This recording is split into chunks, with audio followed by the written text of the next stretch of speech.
My name is Russell Warren, the managing editor for Utah Theater Bloggers Association. I'm here interviewing John Wascavage, who is an actor in the 2016 season Utah Shakespeare Festival. And John, tell me which roles you're playing and in which shows. I am playing Robert Jamison, which is the Zeppo character in Cocoanuts, and then I am playing all 12 suspects in Murder for Two. Okay. And tell us a little bit about your background and training that prepares you to play Zeppo and then playing literally a dozen people in another show. I mean, what's one more after you have to play 12 people?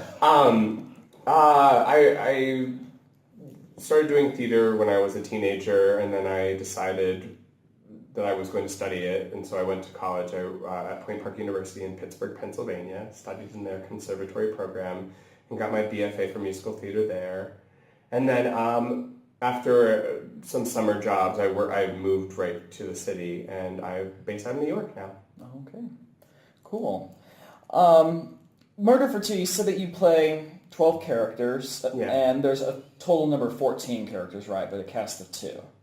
Do I have those numbers right? I think it's technically 13. There's a little bit of an overlap because there's a point in the show where the both of us kind of work together to create 2 characters. Mm-hmm. So I include those in the 12, so I think it's 13. So would this show, Murder for Two, work with a cast of 13? People have asked. Because I know the writers very well, so I think it would not, because I think a lot of the fun with the show is that it's 2 people giving you more than a dozen characters to life right in front of you, and switching and constantly changing, and I think it could be done, I guess, but honestly I think it kind of would take away from it. So it's more than just a gimmick then? To have you play a dozen characters, it's not just a gimmick? No, it's not just a gimmick. I think in a way, when they were writing this show, originally they wanted to write a big musical. They wanted to write a large kind of like full, like basically something like Anything Goes, kind of musicals that aren't done anymore. And they quickly learned that no one wants to produce those those kind of musicals. So Joe Kanosian and Kellen Blair, the writers, they came up with this concept of doing a show with 2 actors that could be done anywhere. All they would need is a piano. And so it kind of came from a place of like wanting to create something and then realizing that in the arts you can be sometimes limited to what you are actually able to create. So I mean, in a way it is a gimmick, but in a way it's not as well. Like I think it's a pretty lovely mix of the both of them. Yeah. Good.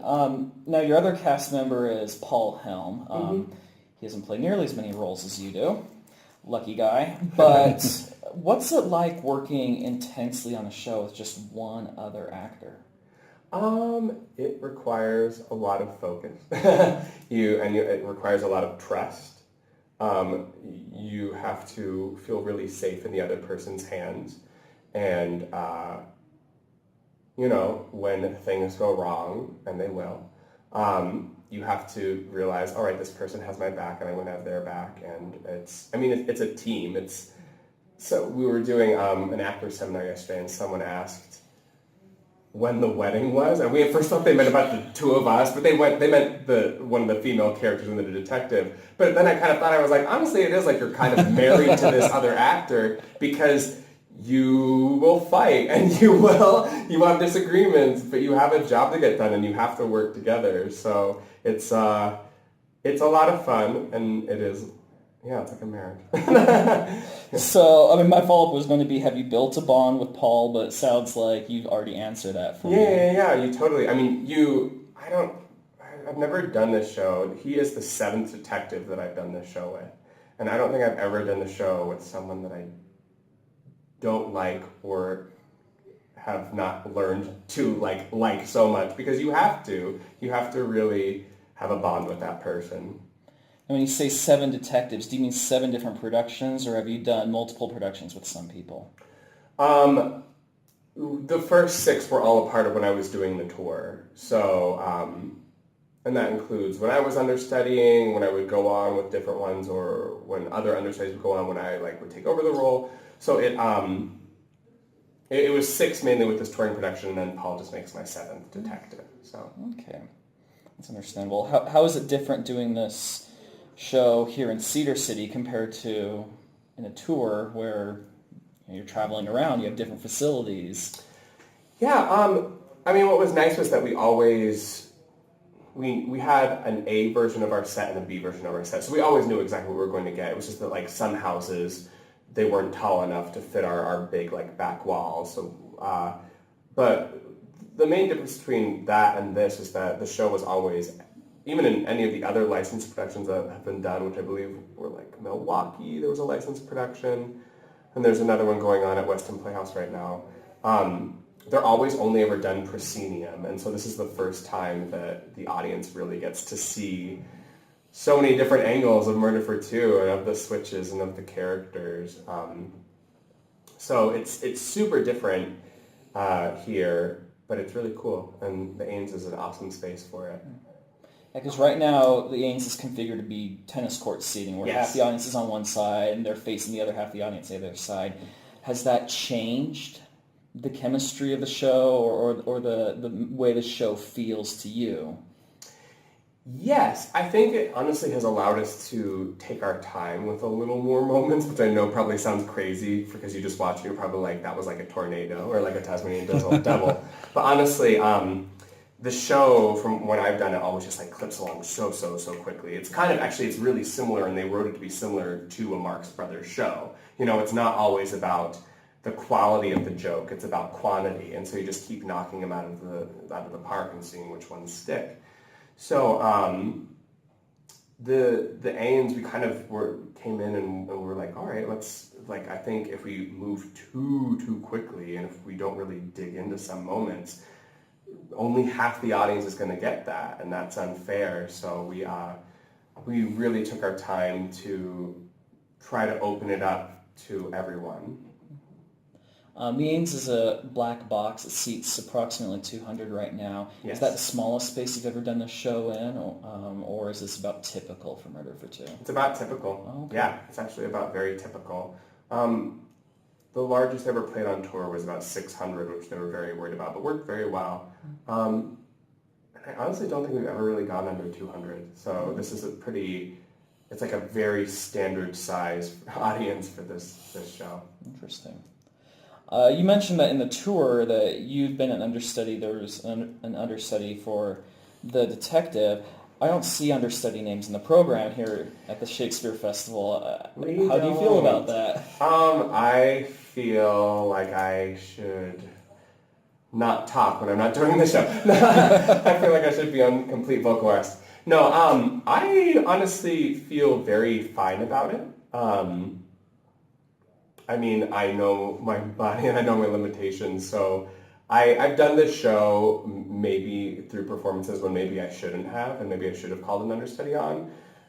So I know that I can handle a lot, and there is a part of me that's like, oh, it'd be nice to have an understudy, but we only actually do 4 performances of this a week, and I mean, I still have 4 performances of the Cocoanuts, so I'm doing an 8-show week, but it's nice, honestly. I don't think, I'm not that worried about it. Maybe I'll eat my words. See me in 3 months. Yeah, we'll follow up. Yeah. Your other performance as Zeppo is in the Cocoanuts. Yes. It's a very old show, Murder for Two, much more recent. What similarities do you see between these two? You already hinted that Murder for Two is inspired by these old pre-Oklahoma musicals, but what other similarities do you see between the two productions? They're both very stylized, I would say. You know, I think there's a lot of... honestly, I feel like you get to do a little more kind of contemporary acting in Murder for Two compared to the style that is required for Cocoanuts. But it still really kind of goes back to the fact of like quantity versus quality. And I mean, when they were writing the show, they wrote in, there are kind of hidden Marx Brother gems, like little nods that we do. There are parts, and not everyone in the audience because of the way the theater is set up, but there are certain moments in the show where we do the Chico, like gun glist that he was always so well known for. So we do that multiple times. So there's actually a lot of nods to the Marx Brothers. So it's kind of funny that I get to do both this summer. So. Do you think the Shakespeare Festival audience will pick up on some of these references, and do you think it's advantageous to do these two shows at once? I think so. Paul and I had an actor seminar yesterday, and I think a lot of people have picked up on a lot more kind of hidden things than we thought.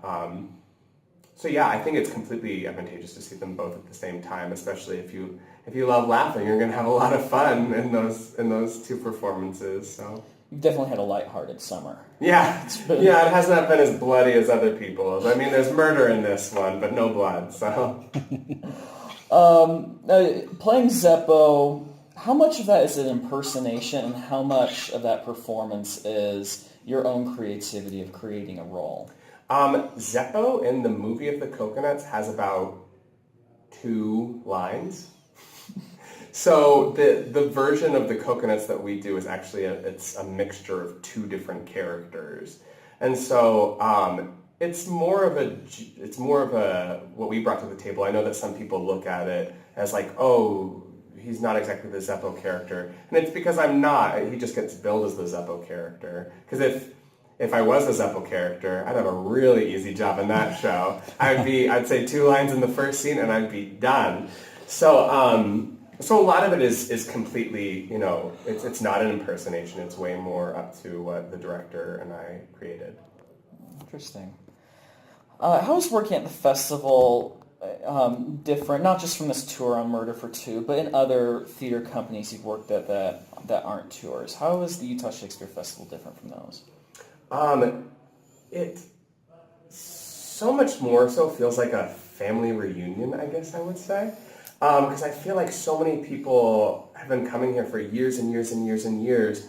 And so, I've befriended the other actors I've been working with most of them have worked here multiple years. And so you kind of hear about like, oh, this audience member's coming and I want to see them afterwards. And I get to meet them and then I become friends with them. And it really is just this huge family that then you get taken into, and it's amazing, and it does feel like a family reunion. And hopefully in the future, if I get invited back, I'll be like, oh, hey, it's been 2 years since I've seen you guys. How are the kids? All those things. So that is something different about the Shakespeare Festival. It is too. Yeah.